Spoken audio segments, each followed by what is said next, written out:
구약서 펴보시고요. 우리가 그동안 주일날은 요나서, 월요일은 아모스, 그리고 어제 미가서, 그리고 이제 하박국까지 왔습니다. 그러니까 일정한 흐름을 가지고 작은 선지서들을 살펴보고 있는데요. 요나서가 작은 선지서 중에서 가장 처음 시작하는 선지서죠. 요나서는 북이스라엘의 첫 번째 선지자라고 할 수 있습니다. 이스라엘이 워낙 패역했는데, 너무너무 부패했는데 도저히 내부에서 아무리 이야기해도 달라지지 않으니까 하나님께서 이방인이 회개하는 모습을 보여서라도 회개를 촉구하는 그런 모습을 이야기하는 게 요나서이죠. 아모스서는 그렇게 회개하지 않는 이스라엘에 대해서 저 남유다의 정말 뽕나무 배양하는 그런 평범한 농부 아모스를 불러다가 다시 아주 강하게 질책하고 회개하고 돌이킬 것을 요구하는, 요청하는 그것이 아모스서였습니다. 미가서는 이제 북이스라엘은 하나님의 그런 거듭된 경고에도 불구하고 끝까지 돌이키지 않아서 결국 멸망했고요. 이제 미가서는 이제 남유다, 유다 하나 남아있는데 유다도 동일하게 똑같이 하나님 앞에 패역하고 우상 숭배하고 불의를 행하는 그 죄악 때문에 멸망하게 될 것이다. 그러니 돌이켜라, 돌아서라. 지금이라도 돌아서면 하나님께서 용서하신다. 그런 메시지를 계속 전했습니다. 그런데 그럼에도 불구하고 남유다도 역시 회개하지 않고 끝까지 자기 고집으로 나아갑니다. 어제도 말씀드렸지만 그들이 그렇게 끝까지 회개하지 않았던 것은 두 가지 이유가 있는 겁니다. 첫째는 예루살렘 성전이 여전히 건재하고 있는 거죠. 하나님이 우리와 함께하고 있다. 여전히 제사는 드려지고 있고 예배는 드려지고 있고 또 이런저런 종교적 행사는 진행되고 있기 때문에 하나님께서 우리와 함께 하는데 어찌 우리가 망하겠느냐, 어찌 우리가 멸망당하겠느냐, 그런 강한 확신이 있는 거죠. 또 하나는 나라가 여전히 부강한 겁니다. 먹고 살만한 겁니다. 먹고 살만하다는 것은 구약의 관점에서 보면 하나님의 복을 받은 것입니다. 하나님의 복을 받았는데, 하나님의 복을 받았다는 것은 하나님이 우리와 함께하고 있는데 우리가 어떻게 멸망하겠느냐, 그런 강한 확신 가운데서 아무리 선지자들이 와서 이야기를 하고 아무리 자신들의 패역함들을 돌아보도록 요구해도 전혀 까딱도 하지 않았습니다. 가만히 생각해 보면 사실 우리도 마찬가지입니다. 우리도 우리의 모습을 보면 우리가 여전히 예배 드리고 있고 우리가 여전히 찬송하고 있고 우리가 여전히 하나님을 믿는다 생각하고 있기 때문에 그렇지, 내가 뭐 큰 잘못한 게 없지, 내가 여전히 하나님을 믿고 있는데 이런 마음이 있습니다. 그리고 여전히 우리가 먹고 살만하고 괜찮고 하나님이 도와주시는 것 같고, 그러니까 도저히 우리 근본적인 죄악들에 대해서 돌아볼 마음을 갖지 않습니다. 미가서까지 그런 이야기들이 진행이 됐고요. 오늘 우리 하박국을 볼 텐데 하박국은 조금 모양이 좀 다릅니다. 대체적인 선지서들은 선지자들이 와서 이야기하는 패턴은 거의 비슷합니다. 무엇 때문에 하나님이 진노했다, 그러면서 책망을 하는 겁니다. 너희 이렇게 우상 숭배했다, 너네 이렇게 불의를 행했다. 그래서 아주 강하게 책망하고, 그리고 그것에 대해서 또 위로하고 소망을 주고 회복을 약속하고 하는 이런 패턴으로 그렇게 선지서들이 기록되어 있는데, 하박국은 전혀 다른 패턴으로 되어 있습니다. 여러분, 하박국은 어찌 보면 우리 인간의 편에 서 있습니다. 우리들의 심정을 대변하고 있습니다. 많은 선지서들이 하나님의 마음을 대변해서 하나님께서 지금 우리 인간들을 어떻게 보고 있는가, 얼마나 그것 때문에 가슴 아파하고 얼마나 그것 때문에 애통해하고 있는가를 선지자들이 하나님의 마음을 전하고 있다면, 하박국은 그렇지 않습니다. 하박국은 인간의 입장에서 굉장히 억울함을 하나님께 호소합니다. 왜 그렇습니까? 아니, 우리 이 정도면 괜찮지 않습니까? 하나님, 우리도 이 정도면 괜찮은데 너무 심한 거 아닙니까? 우리가 하나님의 자녀인데, 아니 세상에 하나님의 자녀를, 하나님의 자녀가 아닌 자들을 통해서 우리를 심판한다는 게 정말 이게 말이 됩니까? 이런 식으로 우리가 사실 그 말 하고 싶은 거 아닙니까? 우리가 예수 믿다가 때때로 이런저런 어려운 일이 있습니다. 그럴 때마다 우리 안에 드는 마음이 뭡니까? 하나님에 대한 원망의 마음들이 드는 게 또 사실 아닙니까? 하나님, 내가 그동안 믿어온 게 얼마인데요? 아니, 내가 지금까지 하나님께 예배한 게 얼마고, 그동안 내가 정말 하나님을 믿는다 하면서 살아온 게 얼마인데, 아니 어떻게 이럴 수가 있습니까?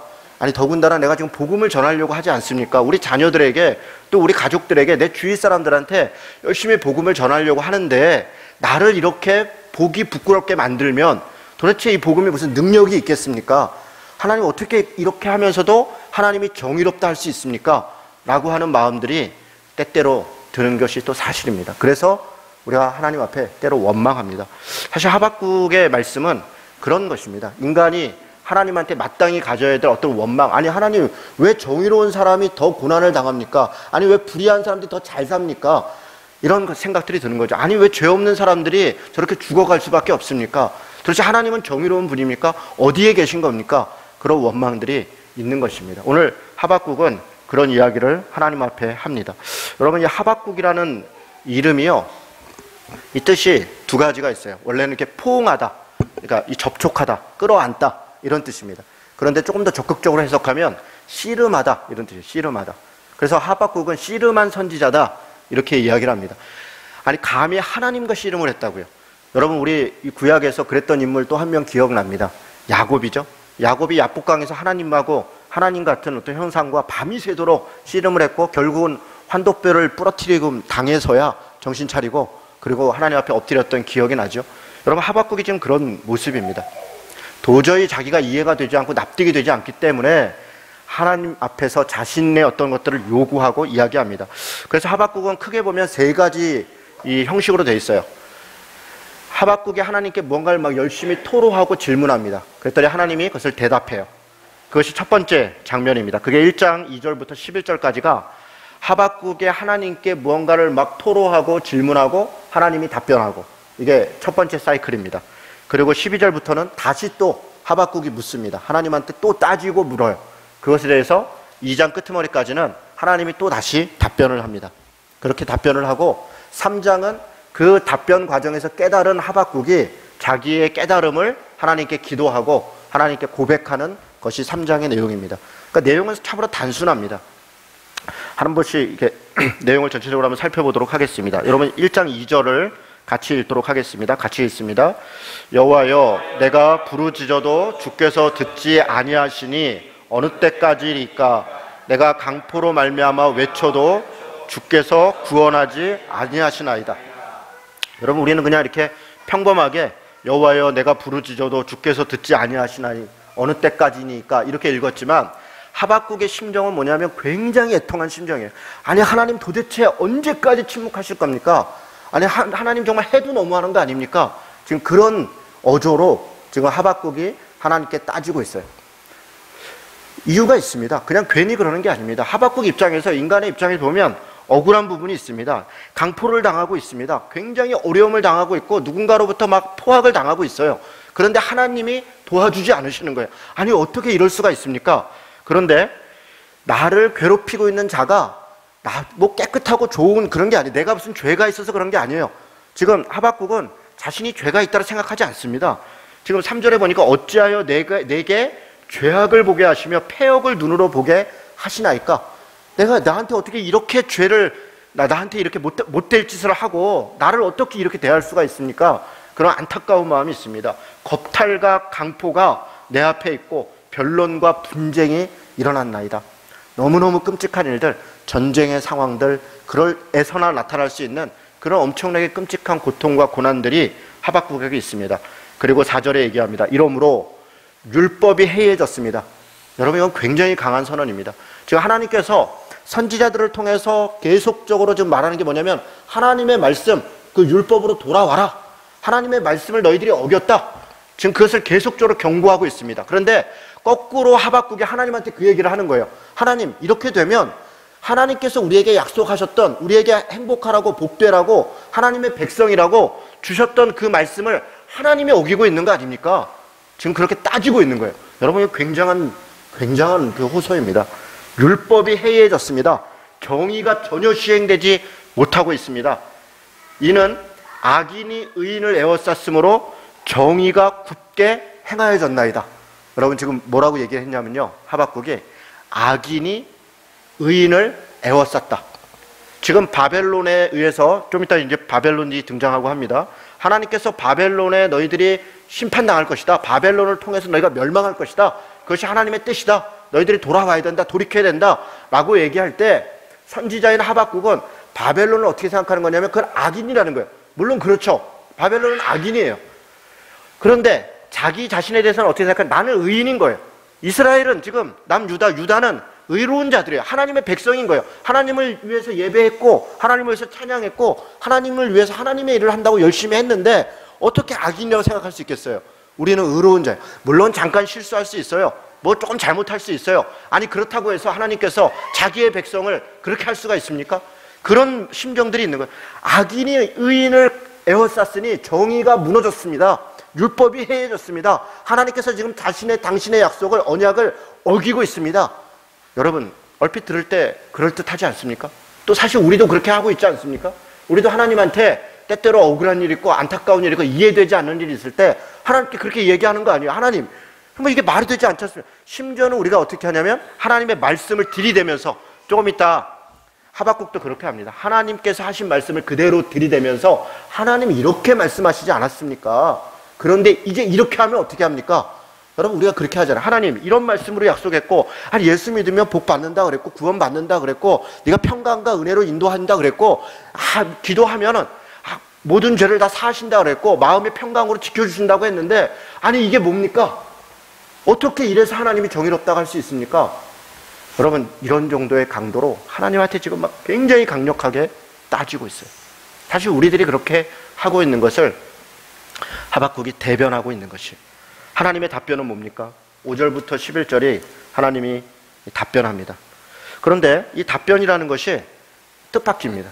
그래서 뭐 이렇다 저렇다 얘기하는 것이 아니라 하나님 어찌하여 그렇습니까? 그러는데 6절에 보니까, 5절에 보니까 여호와께서 한 가지 일을 행할 것이다.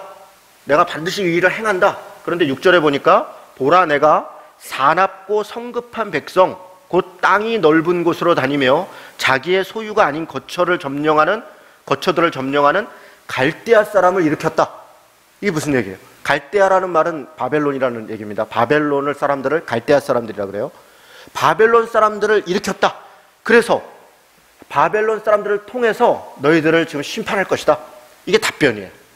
아니 지금 그것 때문에 원망하고 있는데 하나님은 작정한 일을 반드시 행할 것이다. 이렇게 동문서답하는 것 같아요. 너무 서운하죠. 아니 뭐라고 좀 이렇게 변명이라도 하고, 아니 그게 아니라 뭐라고 얘기라도 하면 좋겠는데 그게 아니에요. 하나님이 약속한 것, 시행되는 것 반드시 행할 것이다. 더군다나 7절부터는요 그들이 굉장히 포악할 것이다. 강포할 것이고 군마는 표범같이 빠를 것이고 독수리같이 날아다닐 것이고 도저히 너네 상대도 안 될 것이다. 그렇게 이야기해요. 아주 철저하게 멸망할 것이다. 여러분 그렇게 대답합니다. 10절에 보니까 왕들을 멸시하며 방백을 조소하며 모든 견고한 성들을 비웃고 흉벽을 쌓아 그것을 점령할 것이다. 누가요? 바벨론이. 바벨론이 왕이고 백성이고 무슨 흉벽이고 다 멸망시킬 것이다. 이야기를 해요. 여러분 이게 좀 답변이에요. 여러분 좀 납득이 되십니까? 그렇지. 하나님이 그런다는데 뭐 할 수 없지. 납득이 됩니까? 납득이 안 되죠. 납득이 안 됩니다.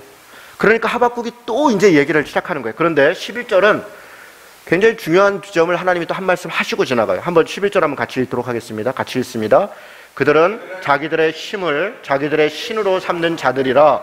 이에 바람같이 급히 몰아 지나치게 행하여 범죄하리라.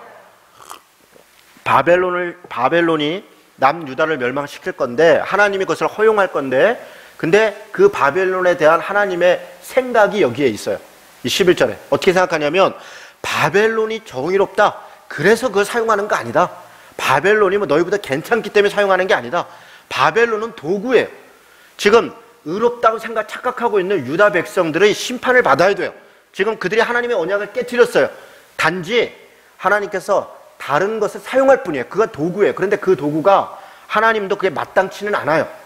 뭐라고 얘기하냐면 그들은 자기들의 힘을 자기들 신으로 삼는 자들이에요. 오직 힘으로 힘이 있다고 약한 것을 괴롭히고 나쁜 것을 빼앗고 하는 오직 그 욕망과 자신들의 바램으로 그것을 오직 심삼고 있는 그런 자들이에요. 사실은 유다 백성들한테 그렇게 하지 말아라.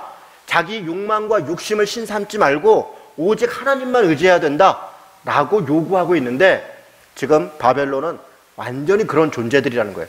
그래서 어떻게 했냐면 뒤에 보면 그들이 급히 몰아 지나치게 행하여 범죄할 것이다. 결국은 자기 힘을 신삼는 자들은 내가 이 정도면 괜찮지, 내가 내 힘으로 뭘 할 수 있지, 자기 스스로 뭔가 할 수 있다고 착각하는 자들은 사실은 지나치게 어떤 것들을 행한다는 것. 그래서 그도 범죄하게 될 것이다.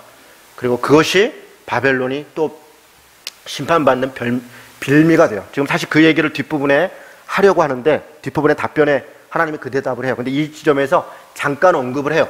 만약에 하박국이 하나님 앞에 깨어있고 정말 하나님의 심정을, 하나님이 왜 그렇게 하는지를 이해하려고 했고 그것을 깨닫는 자였다면 이 정도 말씀으로도 깨달았을 거예요. 아, 그렇구나. 하나님이 결코 바벨론이 의로워서도 아니고 그가 좋아서도 아니고 그를 그대로 그냥 너 그렇게 하려는 게 아니구나. 단지 우리를 돌이키라고 하는 거구나 라는 것을 깨달았을 텐데 하박국 깨닫지 못합니다. 다 자기 중심적으로 생각하기 때문에 그렇습니다. 그래서 12절부터 다시 하나님께 대들고 따집니다. 그런데 아까 말씀드린 것처럼 하나님이 하셨던 말씀을 그대로 사용해요. 자, 선지자가 이르되 여호와 나의 하나님 나의 거룩한 이시여 주께서는 만세 전부터 계시지 아니하셨나이까 우리가 사망에 이르지 아니하리이다. 여호와여 주께서 심판하기 위하여 그들을 두셨나이다. 반석이시여 주께서 경계하기 위하여 그들을 세우셨나이다. 여러분 이 말은요 일종의 그냥 립서비스 같은 거예요. 하나님 창조자시죠. 그럼요. 바벨론 그들을 통해서 우리 심판하려고 하나님이 다 준비하신 것이죠. 여러분 이게 무슨 얘기예요? 뜻밖이죠? 하박국이 지금 알아들었나? 아니요. 여러분 이게 사실 우리들의 태도예요. 우리가 기도하고 있는 태도를 가만히 보세요. 하나님의 말씀을 가지고 사실은 하나님 앞에 정말 이렇게 해서는 안 되는, 하나님 이런 분이죠. 그리고 좋은 분이죠. 네, 알아요. 그런데 뒷부분은 그래서 내가 그 말씀에 순종하겠습니다 이렇게 가는 게 아니라 그런데 하나님 이렇게 해서 되겠습니까? 하고 오히려 거꾸로 얘기를 해요. 지금 13절 한번 보세요. 주께서는 눈이 정결하심으로 악을 참아 보지 못하시며 패역을 참아 보지 못하시거늘 어찌하여 거짓된 자들을 방관하시며 악인이 자기보다 의로운 사람을 삼키는데도 잠잠하시나이까. 지금 이 앞부분에 있는 13절 말씀은 하나님이 끊임없이 하나님은 선하시고 인자하시며 노하기를 더디하시며 하신 그런 표현들을 여러 번 했어요. 그 얘기를 하는 거예요. 하나님 그런 분이라고 우리한테 얘기했지 않습니까? 주께서는 눈이 정결하시기 때문에 악을 참아 보지 못하시고 패역을 참아 보지 못하시는 그런 분 아닙니까? 그런데 어찌 악인이 자기보다 의로운 사람을 삼키는데 잠잠하십니까? 여러분 이렇게 이야기를 하면서 자신이 마치 하나님이 약속한 거니까 하나님 늘 말씀하신 거니까 마치 내가 이 대단한 것을 하나님께 무슨 카운터 펀치를 한번 날렸다. 하나님은 꼼짝도 못한다. 반드시 내 기도를 들을 수밖에 없다. 이런 교만함이 하박국 안에 이제 가득한 거예요. 14절에도 주께서 어찌하여 사람을 바다의 고기 같게 하시며 이러면서 줄줄 이야기하면서 17절 보세요. 그가 그물을 떨고는 계속하여 여러 나라를 무자비하게 멸망시키는 것이 옳으니까. 지금 바벨론이 그렇게 나쁜 짓을 하고 마치 그냥 어부가 고기를 막 무자비하게 잡고 막 떨듯이 그렇게 사람들을 포악하게 하는데 하나님 그렇게 유다를 멸망시키는 게 정말 옳습니까? 하나님은 악을 보지 않으시고 인자하시고 거룩하신 분이신데 이게 말이 됩니까? 여러분 이쯤 되면 하나님이 할 말 없을 것 같지 않아요? 여러분 그래서 이제 하박국이 굉장히 교만한 마음을 가지고 2장 1절을 보세요. 같이 한번 읽겠습니다. 같이 읽습니다. 자, 시작. 내가 내 파수하는 곳에 서며 성루에 서리라. 그가 내게 무엇이라 말씀하시는지 기다리고 바라보며 나의 질문에 대하여 어떻게 대답하실는지 보리라. 여러분 이게 지금 무슨 장면인지 이해가 되세요? 이제 자기가 하나님을 꼼짝 못하게 했어요. 그 말씀으로 하나님이 뭐 말도 안 되는 거죠. 자기 본인이 말씀하셨던 율법을 본인이 어기고 이 정의를 굽게 하고 지금 인자하고 자비로우신 분이 지금 이런 포악을 행하는 것을 방치하고, 아니 우리가 그래 뭐 좀 잘못한 게 있지만 더 나쁜 놈으로 우리한테 지금 이게 더 나쁜 짓을 하도록 한다는 게 말이 됩니까? 이렇게 완전히 논리적으로 볼 때 정말 하나님이 도저히 답변할 수 없는 그런 얘기를 한 거예요. 그리고서는 이제 성루에 높은 데 올라가서 하나님 가까운 데 있는 데 가서 느긋하게 기다리는 거예요. 이제 하나님이 뭐라 말씀하시나 봐요. 뭐라 말씀하실 거라고 기대를 했겠어요. 아, 내가 잘못 생각했구나. 그래, 맞아. 그럴 수가 없지. 그러면서 뭔가 유다야, 내가 다시 너를 사랑하고 다시 기회를 줄 테니까 이렇게 하자. 니네들이 뭐 그렇게 나쁜 놈들은 아니야. 이렇게 이야기하기를 기대하지 않았겠어요? 여러분 그런데 이 얼마나 교만한 모습입니다. 이게 사실 우리들의 모습이에요. 우리의 기도하고 있는 태도가 어떤 태도인가 가만히 보세요. 무슨 빗장이한테 빗받듯이 하는 거 아닙니까? 하나님 앞에 와서 기도를 하는데 우리가 지금 누구한테 기도를 하고 있어요? 하나님께 기도를 하고 있다고요. 그런데 우리의 기도하는 태도는 마치 하나님께 빚장이한테 빚받는 자의 태도로 안 주면 큰일 나는 것처럼 하나님이 아닌 것처럼 그렇게 우리가 막 떼쓰고, 우리는 심지어 떼써라, 구해라, 막 자꾸 해라 그러면 주신다. 하나님이 워낙 착한 분이고 우리 아버지신데 뭐 달라고 막 그러면 주지 않겠느냐. 그런 말씀 막 붙잡고서 막 기도하는 거예요. 막 무조건 주셔야 돼요. 왜? 하나님은 하나님이니까, 난 하나님의 자녀니까. 여러분, 그런 법이 어디가 있습니까? 정말 그게 맞는 말입니까? 정말 그렇습니까? 우리가 정말 하나님 앞에 그렇게 떼쓰고 그러면 하나님은 그냥 마땅히 들어줘야 되는 그런 분이십니까? 여러분, 그렇지 않습니다. 오히려 우리가 하나님의 뜻을 쫓고 오히려 하나님께 순종해야 되는데, 하나님께서 안 줘야 되는 거니까 안 주는 건데, 그것을 주는 것이 오히려 그에게 해가 되니까 주지 않는 것인데, 그걸 떼써서 그걸 얻어내면 어쩌자는 거예요. 어쩌자는 거예요. 여러분, 지금 우리가 그러고 있다고요. 그러고 나서는 그냥 내가 이 정도 기도했으면 뭐 하나님이 당연히 주지. 온갖 방법을 다 동원하는 거예요. 뭐 40일 금식도 하고 무슨 뭐 1000번 제사도 지내고 뭐 별걸 다 해가면서 이 정도 하면 주겠지, 이 정도 하면 주시겠지, 이래도 안 주셔? 이래가면서 우리는 협박을 하고 떼를 쓰고 그런 태도로 하나님께 씨름을 했다는 거예요. 하나님이 뭐라고 답변하십니까? 이제 2절 3절에 보니까 여호와께서 내게 대답하여 이르시되 너는 이 묵시를 기록하여 판에 명백히 새기되 달려가면서 읽을 수 있게 하라. 이게 무슨 얘기입니까? 하나님의 말씀은 변하지 않는 거예요. 이거 지금 하나님이 말씀하신 계시는 명료한 것이다. 판에 분명히 새겨라. 달려가면서도 읽을 수 있을 정도로 그렇게 명확하다는 거예요. 움직일 수 없다는 거예요. 하나님의 뜻을 우리가 돌이킬 수 없습니다, 여러분. 여러분, 우리는 착각해요. 하나님의 뜻을 돌이킬 수 있다고. 우리의 욕망으로 하나님을 움직일 수 있다고 착각하지만 하나님은 지금 명백하게 하나님의 뜻을 돌이킬 수 없습니다. 우리가 그분께 순종해야 되는 것이지, 하나님이 우리 쪽으로 생각을 바꾸면 세상은 지옥이 되는 거예요. 우리 삶은 지옥이 됩니다. 여러분, 그걸 알아야 돼요. 그래서 이야기합니다. 3절에 이 묵시는 정한 때가 있다. 그 종말이 속히 이르겠고 결코 거짓되지 아니하리라. 비록 더딜지라도 기다리라. 지체되지 않고 반드시 응하리라. 여러분, 하나님이 조금도 움직이지 않습니다. 이거는 반드시 이루어진다. 지금 당장 이루어지지 않은 것 같지만 정한 때가 있다. 때가 되면 반드시 이루어진다. 그러니 어떻게 하라는 거예요? 사실은 돌이키고 회개하라는 거예요. 때 쓰지 말고 지금 내가 하고 있는 거 정당하다고 그거 갖고 하나님께 항변하지 말고 네가 돌이켜야 된다는 거예요.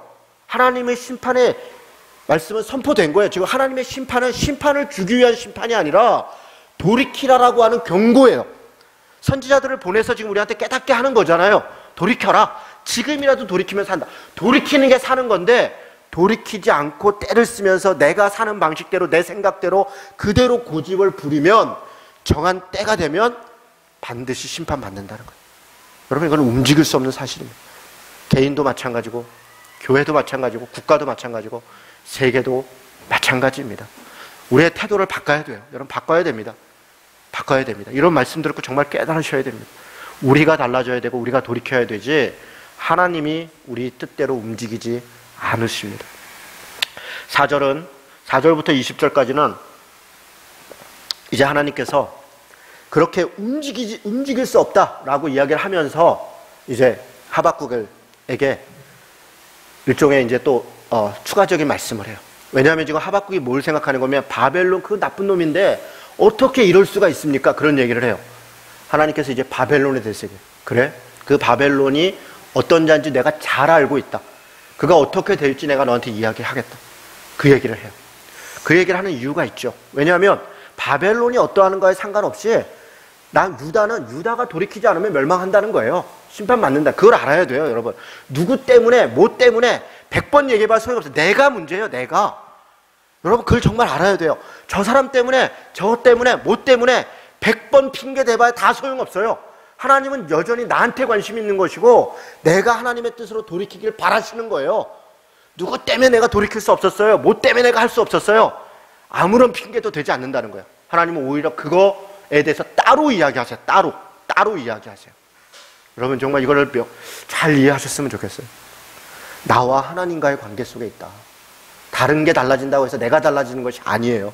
바벨론으로부터 심판을 멸하지 말라고 그냥 그래 바벨론 나쁜 놈이구나. 그래 바벨론은 아니구나. 그래 봐야 내가 심판받는, 바벨론 아니면 아스리아예요. 아스리아 아니면 아람이에요. 아람이 아니면 모압이에요. 내가 심판받는 거는 움직일 수 없는 거예요. 내가 달라지지 않는 한 나는 심판받는 거예요. 여러분 달라지지 않아요. 여러분 그 얘기를 지금 하고 있는 거예요. 그래서 어떻게 해야 된다고 얘기를 하냐면 4절에 일단 결론을 이야기하고 시작합니다. 여러분 4절 말씀 우리가 잘 아는 말씀입니다. 같이 한번 읽도록 합니다. 읽습니다. 보라 그의 마음은 교만하여 그 속에서 정직하지 못하나 의인은 그의 믿음으로 말미암아 살리라. 여러분이 굉장히 많이 들은 말씀이죠. 아마 로마서 1장 17절 때문에 잘 알죠. 사도 바울이 복음에 대해서 설명하면서 복음은 헬라인이나 유대인이나 차별이 없다. 믿음으로 믿음에 이르게 한다. 기록되었을 때 오직 의인은 믿음으로 말미암아 살리라 했다. 우리가 잘 알고 있습니다. 루터가 이 말씀을 읽으면서 그렇지, 인간이 아무리 죄가 있어도 예수를 믿음으로, 하나님을 믿음으로 우리가 의롭다 되지. 그렇지. 그러면서 그걸 깨닫고 소위 칭의, 우리는 의롭다함을 받았다. 그 의롭다함을 받음을 통해서 우리가 구원받았다. 그 확신 가운데 종교개혁을 일으켰다는 거 아닙니까? 그리고 그 칭의로는 지금도 우리 교회의 중요한 기둥의 뿌리예요. 여러분 그렇습니다. 우리는 우리 스스로가 의로운 자가 안 돼요. 못 돼요. 제가 아까 뭐 돌이켜야 된다 100번을 얘기해봐요. 우리가 돌이킬 수 없어요. 하나님이 우리를 돌이키게 하셔야 돼요. 그것을 우리가 믿고 성령의 인도하심을 따라 우리가 우리의 마음들을 돌이켜야 돼요. 하나님이 그것도 도우세요. 여러분 그것을 깨달았다는 것이 바울의 얘기예요.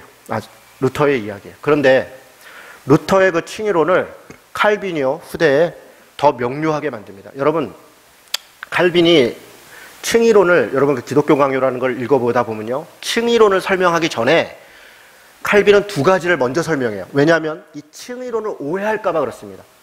그러니까 예수를 믿음으로 의롭게 됐다, 그래서 구원받는다, 이렇게 돼버리면 그냥 이 예수 믿음으로 과거 현재 미래의 죄가 다 용서받았고 나는 구원받는다, 이렇게 되면 이건 구원파예요.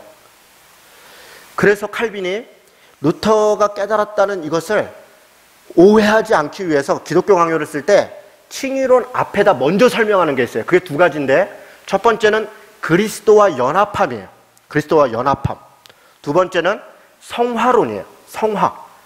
여러분 기독교 강요를 다시 자세히 다시 이렇게 읽었다는 걸 전제로 하니까 아마 읽었을 가능성이 거의 없으실 것 같고요. 굳이 또 뭐 읽어야 될 것 같지는 않아요. 네, 뭐 신학을 공부하는 사람들은 뭐 되게 다 읽으니까요. 칭의를 설명하기 바로 전에 왜 칼빈이 그리스도와 연합을 얘기하냐면, 칭의는 의롭다함을 받으려면 먼저 그리스도와 연합해야 돼요. 이게 먼저예요. 그리스도와 연합한다는 것은 예수 그리스도께서 하나님의 자녀로 이 땅에 성육신하셔서 자신을 버리고 이 땅에 오셔서 가난하고 고통받고 죄악 가운데 있는 사람들과 연합했던 것, 그것을 이야기하는 거예요. 그것처럼 내가 바로 그 그리스도의 그 사랑에 연합돼야 되고, 바로 그 사랑으로 우리가 누군가와 또 연합돼야 된다는 걸 강조하기 위해서 그래요. 단지 의로움을 받은 것이, 의로움을 받는다는 것이 그냥 그렇게 무언가 나한테 이렇게 영이 씌어서 딱 주어지는 것이 아니라 우리 편에서 하나님께 순종하고 그리스도와 연합하는, 그리스도와 함께 되는 것이 필요하다는 거예요. 그 얘기를 해요. 그 다음에 두 번째로는 성화를 이야기해요. 그리스도와 연합한 자들은 거룩함으로, 그러니까 우리 표현으로 얘기하면 기독교적 책임을 다하면서 성경의 가르침들을 삶을 살아가는 것으로 변화되어져 가는 것을 이야기해요. 그리고 칭의를 얘기해요. 칭의와 성화는 같은 것이라는 걸 이야기하고 싶어서 그러는 거예요. 의롭다함을 받은 자는 곧바로 성화를 이루어가며 사는 거예요. 성화를 이루어가는 사람은 칭의로 의롭다함을 받지 않으면 불가능하다는 거예요. 그 칭의와 성화는 마치 동전의 양면과 같이 같은 것이에요. 마치 믿음과 행함, 믿음과 믿음의 행함처럼 같은 것이다라는 걸 설명하기 위해서 그 칭의가 단지 그냥 관념적으로 머릿속으로 믿음으로 구원받는다, 그렇게 오해되지 않게 하기 위해서 칼빈이 칭의론 앞에 그리스도와 연합하는 것이다, 그 연합함으로 우리가 성화돼 가는 것이다, 그러기 위해서 우리는 의롭다함을 하나님께 받은 존재가 된 것이다, 오직 믿음으로, 이렇게 순서로 설명하는 거예요. 제가 여러분 이걸 설명을 잘했는지 모르겠습니다. 무슨 말씀인지는 이해가 좀 됐으면 좋겠어요. 믿음은 단지 관념적으로 그냥 믿는 것에 그치는 것이 아니라 믿음을 성화시켜 나가는, 그리스도를 닮아가는 그 모습으로 변화시켜가는, 그것이 의로움의 모습들이다 라고 하는 것이 칼빈의 설명이라는 거예요. 다시 4절로 돌아와 보세요. 4절은 그래서 뭐라고 설명하냐면, 의인은, 앞에 부분은 바벨론에 대한 얘기예요. 보라, 그의 마음은 교만하며 그 속에서 정직하지 못하나, 이것은 바벨론에 대해서 얘기하는 거예요. 바벨론, 내가 안다. 그거 악한 놈이다. 그 속에 아주 꾀가 있는 놈이고 굉장히 더러운 놈이고 내가 알아. 그런데 그것과 관계없이 너는, 다시 얘기해서 의인, 의롭다 하는 자들은 어떻게 사는 거냐면, 의인은 그의 믿음으로 말미암아 사는 것이다. 여러분, 이 말 또 잘 들으셔야 돼요. 믿음으로 의롭다함을 하게 된다, 이런 순서가 아니에요. 다시요. 이걸 제가 잘 설명해야 되는데 잘 설명해 보겠습니다. 우리는 이거를 로마서 1장 17장이랑 연결시켜서, 사실 로마서 17장도 그런 의미가 아닌데, 믿음으로 우리는 의롭게 된다. 그러니까 우리가 잘 믿으면 우리는 그냥 저절로 의롭게 돼. 이렇게 생각을 해요. 물론 그게 이제 칭의의 내용이에요. 그런데 여기서의 얘기는 그런 얘기가 아니에요. 의로운 자, 의롭다고 하는 자. 그래, 지금 하박국이 뭐라고 해요? 우리가 의로운 자 아닙니까? 우리가 하나님의 자녀 아닙니까? 지금 부르심을 받은 자들이에요. 지금 부르심을 받은 자들. 지금 이스라엘 백성들이 이미 하나님의 자녀라고요. 하나님의 자녀들이 지금 타락한 거예요. 지금 그것에 대해서 지금 질책하고 있다고요. 그래서 지금 하박국은 우리가 하나님의 자녀 아닙니까? 그래서 우리가 의인 아닙니까? 지금 우리로 얘기하면 내가 예수 믿지 않습니까? 내가 지금 더한공동체교회 교인 아닙니까? 그래서 내가 지금 벌써 의로운 자 아닙니까? 내가 하나님의 자녀 아닙니까? 이런 얘기예요. 그런데 그러면 그렇게 하나님의 자녀라는 사람들은 어떻게 살아야 되는 것이냐? 바로 믿음으로 살아야 된다는 거예요. 의롭다, 하나님의 자녀가 되었다. 그래, 하나님의 자녀는 믿음으로 살아야 된다.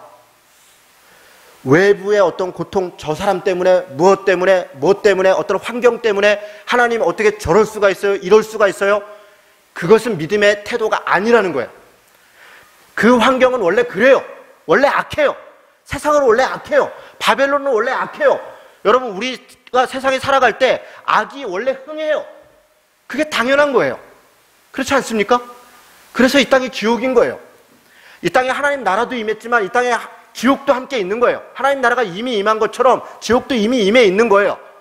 그래서 당연히 환경과 상황은 어려워요. 예수 믿는 사람들을 핍박해요. 그리고 우리를 유혹해요. 우리를 죄 가운데 거하게 해요. 그런데 우리가 내가 유혹당하고 내가 죄 가운데 거했고 내가 나쁜 짓을 행하는 것을 쟤 때문에요. 저것 때문에요. 저럴 수가 있어요. 저런 것 때문이에요. 라고 핑계대면 안 된다는 거예요. 그럼 어떻게 해야 된다는 거예요? 나는 그것과 관계없이 핍박이 오나 억울함이 오나 때로는 무슨 괴로움이 오나 그것이 원망의 대상이 아니라 오히려 믿음으로 참음으로 오직 하나님만을 바라보고 하나님을 믿지 않으니까 이런 원망이 나오는 거예요. 그렇지 않습니까? 하박국이 지금 하나님을 못 믿는 거 아니에요. 심판한다. 근데 심판만 얘기한 게 아니에요. 회복을 또 이야기하고 있어요. 남은 자들은 길을 여는 자들을 통해서 하나님이 반드시 회복할 것이다. 여러 번 이야기했어요. 그런데 그런 말은 들리지 않아요. 내가 듣고 싶은 것만 들어요. 어떻게 우리한테 이럴 수 있어요? 그 얘기만 해요. 그런데 의인은, 하나님의 자녀는, 예수 믿는 사람은, 구원받은 사람은, 그리스도인은 믿음으로 사는 거예요. 하나님의 회복을 믿고 참고 견디고 따르는 거예요. 그래서 요한계시록은 그런 사람을 이기는 자다. 이기는 자는 하나님의 면류관을 내게 주리라. 이기는 자는 그 나라의 이름이 기록되리라. 흰돌을 내게 주리라. 흰옷을 내게 주리라.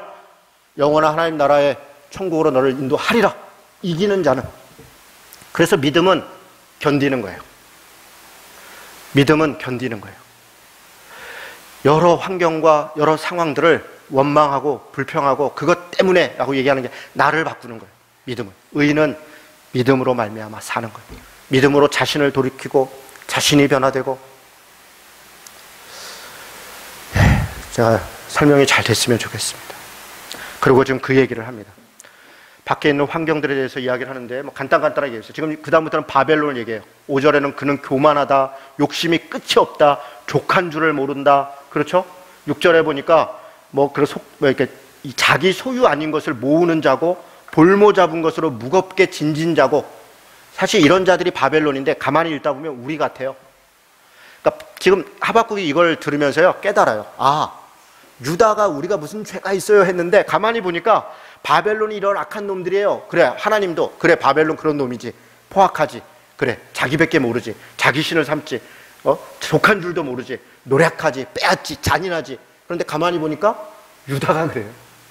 여러분 나중에 이걸 하박국이 깨달아요. 아, 그렇구나, 내가 바벨론이구나, 바벨론은 나쁜 놈이고 나는 좋은 사람이구나 착각했구나, 내가 바벨론이구나. 여러분 그거를 사실 하박국이 깨달아요. 이렇게 나쁜 놈이다, 그렇게 얘기해요. 그래서 9절부터는 그 바벨론 재앙을 피할 수 없을 것이다. 11절에 보니까 담에서 돌이 부르짖고 집에서 들보가 응답할 것이다. 피로 성읍을 건설하여 불의의 성을 건축하는 자에게 화 있을 것이다. 바벨론도 반드시 멸망할 것이다. 여러분 바벨론이라는 나라가요 70년 밖에 가지 않아요. 이스라엘 사람들 입장에서는 바벨론은 완전히 원수예요. 그래서 뭐 베드로서에도 바벨론 얘기가 나오고 요한계시록에도 큰 성 바벨론이 무너졌다 하는데 실제로 바벨론은 70년 밖에 가지 않은 그런 나라예요. 아시리아를 멸망시키고 바벨론이 섰는데 얼마 있다가 페르시아가 이 큐로스 대제한테 멸망당해서 페르시아가 오히려 오래 가요. 페르시아야말로 진정한 제국이었어요. 첫 번째 제국이에요. 바벨론은 뭐 잠깐 있다가 없어졌어요. 그런데 그도 반드시 멸망할 것이다. 지금 그런 얘기 하는 거예요. 그래서 14절을 같이 읽겠습니다. 자, 14절. 자, 시작. 이는 물이 바다를 덮음같이 여호와의 영광을 인정하는 것이 세상에 가득함이라. 이게 지금 하나님의 결론이에요. 바벨론 다 그 지금은 흥하는 것 같고 불의한 자가 잘 되는 것 같고 억울한 사람이 억울하게 죽어가는 것 같고 그렇지만 때가 되면 하나님을 아는 것이 물이 바다를 덮음같이 세상에 가득할 것이다. 그거를 의인이라고 하는 자들은 믿음으로 그렇게 바라보고 살아가는 거예요. 의인은 믿음으로 사는 거예요. 그것을 바라보는 거예요. 언젠가 하나님께서 우리에게 약속하신 구원의 날을 허락하실 것이다. 우리의 삶을 바꿔내실 것이다. 하나님이 우리 순종하는 자들을 붙잡고 하나님이 인도하실 것이다. 내 이 고통과 고난이 반드시 끝이 있을 것이다. 우리가 끝없는 터널을 지나가는 동굴을 향해 가고 있는 게 아니라 끝이 있는 터널을 지나가고 있는 것이다. 우리는 반드시 이것을 통과할 것이다. 그렇게 살아가는 게 믿는 자들의 자세. 그것이 믿음이에요. 여러분 믿음은 그런 것이에요. 그런 것이에요. 보이지 않는 것을 믿는 거예요. 바라지 않는 것을 소망하는 것이에요. 그것이 믿음입니다. 지금 믿음에 대해서 이야기를 하고 있는 거예요. 하박국 선지서는 하나님께 그렇게 따지고 이야기하는 자들에게 믿음이 회복돼야 된다라고 하는 것을 이야기합니다. 20절에 보니까 오직 여호와는 그 성전에 계시니 온 땅은 그 앞에서 잠잠할지니라. 이렇게 반드시 하나님의 일들이 역사가 이루어질 것이다 얘기합니다. 자, 3장에는 이 말씀을 딱 듣고 난 하박국이 깨달음을 이야기해요. 그의 깨달음은 이런 거예요. 2절에 보니까 여호와여 내가 주께 대한 소문을 듣고 놀랐나이다. 여호와여 주는 주의 일을 수년 내에 부응케 하옵소서. 이게 무슨 얘기예요? 수년 내에 부응케 한다는 것을 우리는 이걸 갖고 뭐 교회 부응하고 뭐 신앙 부응할 때 많이 사용하는데 그런 의미가 아니고요. 이 단어는 하나님이 작정하시는 일을 수년 내에 이루소서 이런 뜻이에요. 지금 하나님께서 뭐라고 얘기하시냐면 정한 때가 있다. 반드시 이루어진다. 그걸 깨달았어요. 하박국이 그전에 그거 깨닫지 않았잖아요. 그럴 수는 없습니다. 이러고 막 뗐었잖아요. 아 그렇구나. 하나님이 하나님의 때 하나님의 일을 하시는구나. 그것을 내가 순종하고 믿음으로 견디고 말씀을 따라 사는 것이 그게 믿는 자들의 태도구나. 이걸 깨달았어요. 그리고 이제 고백하는 거예요. 순종하는 거예요. 하나님 작정하신 일을 수년 내에 이루소서.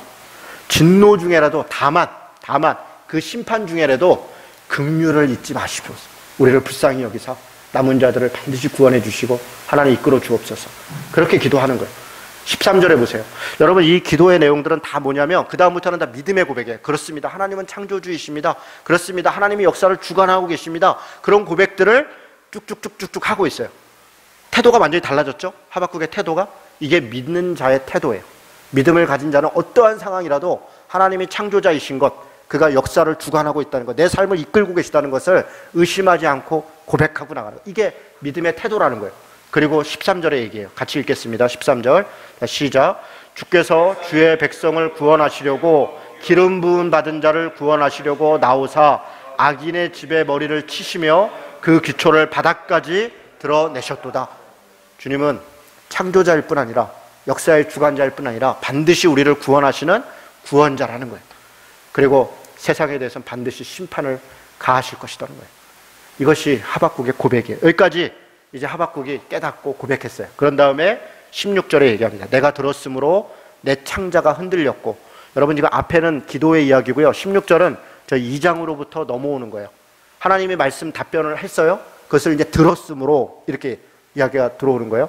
내가 들었으므로 내 창자가 흔들렸고 그 목소리로 말미암아 내 입술이 떨렸도다. 하나님 말씀을 듣고 보니 깨달았고 나니 오히려 두려워진 거예요. 그 담대한 하나님께 막 따지던 용기는 다 사라졌어요. 그런 다 객기예요, 객기. 여러분 우리가 하나님께 원망도 하고 때로는 그렇게 하지만 선을 넘어가서는 안 돼요. 하나님은 하나님이세요. 하나님은 하나님이십니다. 그래서 하나님의 말씀을 우리가 온전히 깨달을 때 그 앞에 우리가 아무것도 아니라는 걸 알게 되는 거예요. 창자가 흔들리고 입술이 떨리는 것이에요. 그것이 바른 태도이죠. 무리가 우리를 치러 올라오는 환난 날을 내가 기다림으로 썩이는 것이 내 뼈에 들어왔으므로 내 몸은 내 처소에서 떨리는도다. 그러면서 하는 유명한 고백, 우리가 막 즐겁게 부르는 그 노래가 여기에 있습니다. 17절, 18절 같이 읽습니다. 시작. 비록 무화과 나무가 무성하지 못하며 포도나무에 열매가 없으며 감람나무에 소출이 없으며 밭에 먹을 것이 없으며 우리의 양이 없으며 외양간에 소가 없을지라도 나는 여호와로 말미암아 즐거워하며 나의 구원의 하나님으로 말미암아 기뻐하리로다. 아멘. 그렇습니다. 이제 하박국이 완전히 다른 사람이 됐죠. 여러분 1장하고 이 3장 끄트머리의 고백은 완전히 다른 거예요. 그런데 이 하박국의 고백은요 정말 처절한 깨달음 속에서 있는 거예요. 자신의 멸망당함을 받아들이는, 그렇구나, 우리가 죄인이구나, 우리가 회개하지 않으면 이렇게 멸망되겠구나, 그리고 수많은 사람들이 고난과 고통 가운데 있겠구나, 그걸 깨달았어요. 그런 가운데 고백이에요. 뭐라고 고백하는 겁니까? 비록 무화과 나무가 무성치 않아도, 무화과 나무, 포도나무, 무슨 감람나무, 외양간의 소, 이것은 다 먹을 거 입을 것들이에요. 당시에 이 자신들이 마땅히 가져야 된다, 하나님의 복으로 우리에게 주셔야 된다고 생각했던 것들이에요. 이것 때문에 하나님께 따진 거예요. 어찌 우리의 것을 빼앗을 수 있습니까? 어찌 이걸 안 줄 수가 있습니까? 이것 때문에 하나님께 따졌다고요. 그런데 하박국은 이제 달라졌어요. 그거 없어도, 그렇죠? 그거 하나도 없어도 나는 여호와로 말미암아 기뻐하고 즐거워하리이다. 여러분 이 경지로 나아가야 됩니다. 뭘 줬기 때문에, 뭘 응답했기 때문에, 나한테 뭐가 됐기 때문에, 뭐가 달라졌기 때문에, 환경이 달라졌기 때문에, 그래서 하나님이 하나님이다. 그것은 초신자의 신앙이에요. 여러분 우리가 다 예수님을 만났을 때가 있었죠. 저도 처음에 예수를 믿었을 때는요 정말 무슨 즉각응답되듯이 그런 어떤 생생한 경험들이 있어요. 저는 그것이 하나님의 사랑이라고 봐요. 우리 어린아이들에게, 애기들에게 뭐 칭얼거리면 무조건 주는 거 아니에요? 아니 애가 우는데 뭐 무슨 기다려 뭐 그런 게 어디 있어요? 울면 뭐 주는 거예요. 울면 뭐 기저귀라도 갈아주고 안아라도 주고 밥이라도 주고, 우니까, 사랑하니까. 근데 애가 좀 더 컸는데 징징거려요? 줘 맞는 거예요. 아니 울지 말아야 될 때 징징거리면 줘 맞는 거지, 뭐 밥을 줘요? 줘 맞는 거지. 이 정신을 못 차리고 지금. 그리고 어느 순간에는 자기가 자기 걸 찾아 먹어야 돼요. 때가 있다고요. 초신자일 때는 하나님이 불쌍히 여기시고 어린아이처럼 생각하시고 정말 그래요. 제가 요즘 박수현 자매 이렇게 신방을 가고 여러 번 대화하면서 정말 그랬구나. 박수현 자매는 그냥 뭐 기도 응답 안 되는 게 없어요. 제가 이번에 퇴원하면서 손을 붙잡고 부탁드린 게 있어요. 앞으로 어려운 일이 많을 겁니다. 아마 쉽지 않은 일들이 생길 겁니다. 이제는 성화로 나가야 됩니다. 하나님이 처음 예수를 믿을 때는 하나님께서 지금, 그리고 되게 어려웠잖아요. 상황이 여러 가지로 어려웠어요. 그래서 그걸 다 도와주셨어야 돼요. 그렇지 않으면 그 개인도 살 수가 없었고 그 가족도 살 수 없었어요. 하나님이 정말 많이 도와주셨어요. 여러 가지가 잘 해결됐어요. 너무 감사하죠. 그런데 계속 그러는 것이 아니에요. 지금부터는 본인이 견디면서 본인이 감당해야 될 몫이 있어요. 제가 볼 땐 그런 단계로 가요. 그래서 각오하시고 믿음으로 오히려 가야 됩니다. 그렇게 근데 너무 그걸 잘 이해하고 받아들이시더라고요. 그렇게 하시겠다고. 이렇게. 여러분, 이 단계로 가야 돼요. 상황 때문에, 뭐 때문에가 아니라, 뭐가 있어서, 뭐가 돼서, 뭘 줘서가 아니라, 다 없어도, 안 돼도, 난 여호와로 말미암아 즐거워하리라, 기뻐하리라. 그게 믿음입니다. 그게 믿음이에요. 의인이 믿음으로 말미암아 산다는 건 바로 이런 것이에요. 아무것도 안 돼도 내가 기뻐하면 여러분 놀라운 일이 벌어져요. 주위 상황이 달라져요. 달라지지 않아도 내가 보는 눈이 달라져요. 그게 나한테 아무렇지도 않아요. 돈이 없어요? 그전에는 돈 없는 것 때문에 쩔쩔매는 거예요. 부끄럽고 민망하고 체면 있고 어디 가서 밥이라도 한번 그거 별거 아니에요. 그냥 그러려니에요. 그게 나한테 아무런 부끄러움이 되지 않아요. 그런 경지까지 가야 돼요. 그게 우리 신앙이에요. 여러분, 이 찬양을 할 때마다 그냥 아무 생각 없이 막 기뻐하는 게 아니라 이런 처절한 고백이라는 걸 알아야 돼요. 이런 처절한 고백이다. 주 여호와는 나의 힘이시라. 나의 발을 사슴과 같게 하사 나를 나의 높은 곳으로 다니게 하실 것이다. 여러분, 뭐가 돼서 이것만 뚝 띄워놓고 보면 나를 높이 다 없어도 나는 여전히 기뻐할 것이고, 하나님은 궁극적으로 나를 사슴과 같이 우리를 두시고 하나님이 작정하신 일들을 이루실 것이다. 그 얘기를, 이게 믿음이에요. 이걸 바라봐야 돼요. 여러분, 하박국을 통해서 무엇을 깨닫습니까? 저는 우리의 태도를 좀 바꿨으면 좋겠어요. 우리가 하나님께 어떻게 기도하고 있는가? 무슨 빚진 사람한테 빚받듯이 나아가서는 안 됩니다. 우리는 하나님의 자녀이고 그의 피조물이에요. 우리는 주님의 자녀, 제자예요. 제자답게, 자녀답게, 피조물답게 우리의 자세를 낮춰야 돼요. 우리가 죄인입니다. 우리가 부족합니다. 하나님의 도움이 필요합니다. 그런 자세로 하나님께 나아가야 돼요. 무엇을 이루는 것, 그것이 우리의 기도의 목적이 돼서는 안 되겠습니다. 오히려 우리가 하나님께 순종하는 것, 내게 지금 이 상황들, 이 환경들 주신 것에 감사하고, 그럼에도 불구하고 기뻐하고 감사하고, 오직 믿음으로, 의인은 믿음으로 살리라. 의인은 믿음으로 살리라. 그래, 나는 믿음으로 살겠다 라고 하고 작정하고 그렇게 결심하고 나아가는, 저는 그것을 배운다면 하박국 말씀을 제대로 이해한 것이다, 그렇게 믿습니다. 이 믿음으로 사는 우리 성도들 되시기를 주님의 이름으로 축원합니다. 아멘. 우리 같이 찬양 한 장 하고 기도하겠습니다. 여러분, 오늘 찬송가 한